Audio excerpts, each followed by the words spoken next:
Ya, Anda kembali bersama kami di Merah Putih. Langsung saja jawab, ada sinyalemen Presiden akan melakukan sesuatu pasca Pak Abraham membuka apa yang menjadi pengetahuan dan pengalaman Anda di KPK pada saat itu. Saya kurang tahu persis ya, apakah akan menyusul diterbitkannya Perpu untuk kembali. Kan kalau kita mau kembali ke undang-undang lama itu lewat Perpu ya. Mudah-mudahan aja Presiden berani melakukan itu, menerbitkan Perpu untuk kembali ke undang-undang lama KPK. Kalau itu dilakukan, menurut saya mungkin ini ada satu poin kita untuk memperbaiki IPK kita, walaupun bukan satu-satunya, masih banyak yang perlu Ya, dibenahi. Kemudian dalam pertemuan itu juga saya sempat menjelaskan bahwa kalau kita benchmark ke beberapa negara, ada beberapa negara yang eh, dalam kurun waktu yang tidak terlalu lama dia bisa memperbaiki tingkat korupsinya menjadi sangat drastis turunnya. Saya ambil contoh lah ya, misalnya Georgia, walaupun ini negara kecil ya, kita nggak bisa apple to apple dengan ya. Indonesia, tapi apa yang terjadi di Georgia, Georgia itu fokus terhadap yang namanya judicial corruption. Karena dia fokus di judicial corruption, maka dia bisa menekan angka korupsi menjadi jauh Ya. gitu, dan dia termasuk salah satu negara yang pertumbuhan ekonominya sekarang mulai membaik ya, Sistem gara-gara politiknya gimana? Mahal nggak kayak di Indonesia? mahal juga, walaupun negara ini bukan negara besar ya, tapi kita bisa mencontoh lah. Karena kenapa saya bilang bisa mencontoh, Georgia sebelumnya itu korup banget, lebih parah daripada Indonesia. Mungkin teman-teman Oke, nanti TI kita juga tahu kan. konfirmasi. Jadi eh, walaupun sebenarnya dalam pertemuan ini saya jelaskan bahwa mungkin kita nggak bisa apple to apple karena ini Georgia kecil, tapi paling tidak ini bisa kita jadikan benchmark ya. Belum lagi kalau kita menoleh ke belakang ya, sejarah ke belakang, kesuksesan ICAC itu lembaga anti korupsi Hong Kong. Ya. Ini yang menjadi fenomenal. Semua lembaga-lembaga anti korupsi itu merujuk ke ICAC kalau mau sukses. Tahu nggak apa yang mereka fokuskan pada saat itu? Lagi-lagi yang kita sebut judicial corruption. Oke. Karena apa? Pemberantasan korupsi itu harus punya strategi. Kita nggak mungkin bisa pada saat yang bersamaan kita masuk ke semua fokus pemberantasan, nggak mungkin karena kita terbatas SDM-nya. Oleh karena itu keterbatasan SDM harus disikapi dengan fokus tertentu, area-area mana yang kita prioritaskan.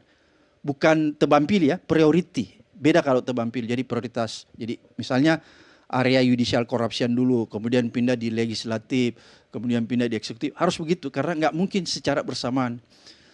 Saya sempat bilang begini, dulu di zaman KPK saya, bahkan setelahnya, hampir semua bupati ditangkap, hampir semua gubernur ditangkap. 5 menteri pada zaman saya itu kita tangkap, bahkan ketua Mahkamah Konstitusi pada saat itu juga.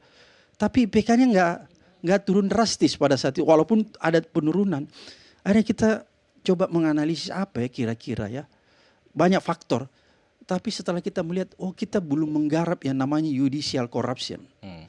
Itu yang selama ini diabaikan, walaupun saya sepakat dengan teman TI, kalau bicara tentang IPK itu kan banyak indikatornya, termasuk misalnya kalau pebisnis ditanyakan, masih ada nggak praktek suap menyuap di sektor bisnis? Ya. Kalau praktek suap menyuap di sektor bisnis itu tinggi, maka pasti itu berpengaruh terhadap IPK kita. Dan itu masih terjadi di Indonesia kan sebenarnya. Oleh karena itulah tadi seperti teman ICW katakan, itu ada rekomendasi dari UNCAC. Tadi udah disebutkan, ada namanya foreign bribery, terus ada trading influence, perdagangan pengaruh, atau boleh diterjemahkan dengan konflik kepentingan. Kemudian aset recovery, undang-undang perampasan aset lewat illicit enrichment ya, ada peningkatan kekayaan harta penyelenggara negara. Oleh karena itu perlu dibuat undang-undang perampasan aset. Terus ada commercial bribery. Dan yang terakhir itu tadi judicial corruption. Ini yang harus difokuskan sebenarnya. Oke. Kalau ini kita fokuskan, menurut saya, ya mungkin ditambah dengan pembenahan yang tadi teman TI katakan, saya pikir kita bisa memperbaiki IPK kita. Oke, kalau tadi Pak Abraham mencontohkan perbandingan komparasi Indonesia dengan Georgia ya. Kalau kita komparasi dengan negara tetangga saja di Asia begitu Bang, ya. saya mau sedikit. Kita harus malu loh. Timor Leste, Heeh. tetangga kita yang baru merdeka, Yang itu di atas nempel. kita. Ya, Lebih nah itu bagus dia. IPK-nya. Nah ini saya mau tanyakan juga ke Mas Ferdian, apa yang tidak Indonesia lakukan ketika negara-negara tetangga kita justru IPK-nya berada di atas kita? Saya sepakat ya dengan Bang Sama tadi, kalau yang pertama disasar itu pasti judicial corruption penting, korupsi di sektor yudikatif. Singapura juga punya lembaga anti korupsi khusus namanya CPIB, itu juga fokus menangani korupsi, dan dia juga fokus aja di situ di isu korupsi. Dia yang megang tongkat komando bukan polisi atau bukan lembaga lain, tapi ya CPIB yang ngurus korupsi. Itu yang dimiliki oleh Singapura lah ya, udah independen, terus juga udah megang komando, udah leadership dalam anti korupsi.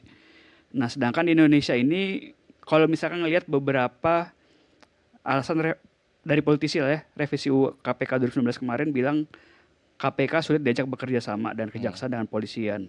Padahal niatnya harusnya ya nggak boleh seperti itu.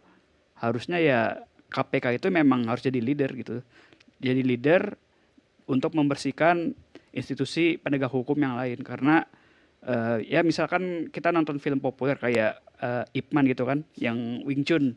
Itu kan awal depannya kan juga terkait itu tuh. Yang ICSI, KPK-nya Hong Kong, dia juga memberantas korupsi dan juga perjudian lah terkait di sana, judi ilegal di sana. Jadi memang ya sepakat penting juga memang yang awal itu dari judicial corruption. Nyambung juga tadi ceritanya Pak Samad yang Georgia itu juga mereka tuh sempat naik ya 2016 2015. Pada saat itu sempat diundang sama KPK. Kita jadi co-host juga ke konferensi Integritas Bisnis Internasional. Di situ Georgia juga diundang karena kaget lah kita, kenapa sih ini skor IPK-nya naik drastis. Oh ternyata ini kan konferensi ini ya suap sektor swasta lah. Jadi intinya mencegah sektor swasta. Tapi jawabannya malah kita mencatain polisi banyak tuh yang korup gitu.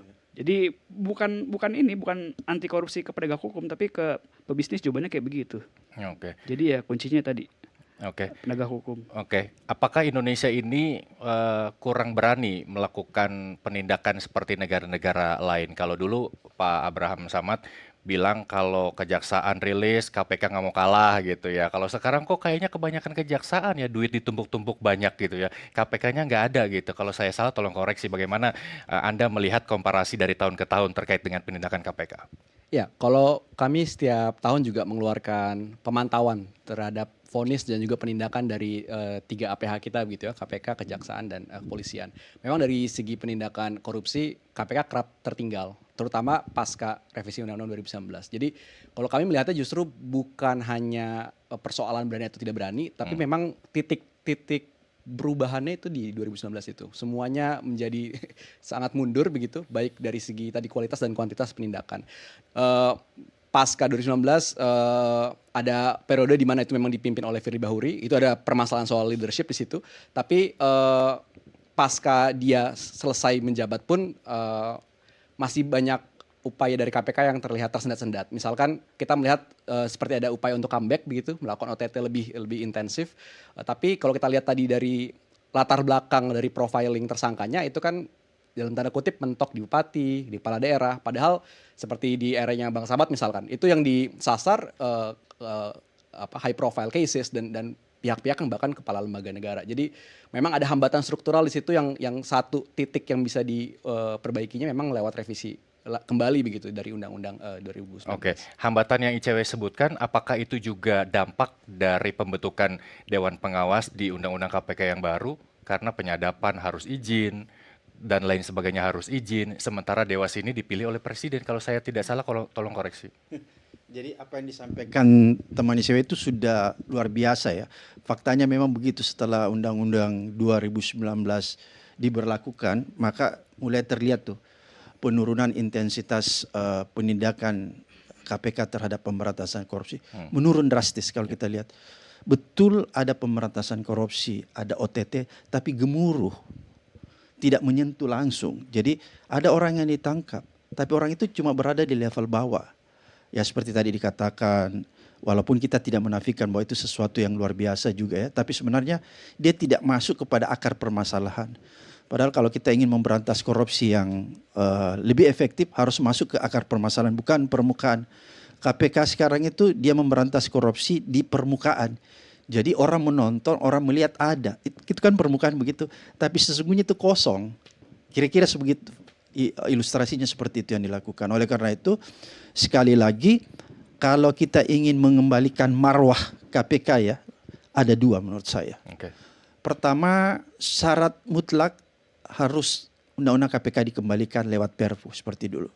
Kemudian yang kedua, perbaiki rekrutmen atau seleksi komisioner KPK. Karena ini Apa menjadi yang salah menurut Anda?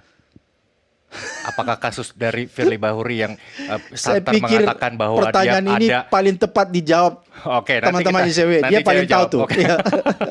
Langsung dijawab aja sekalian. Ya, secara prinsip tentunya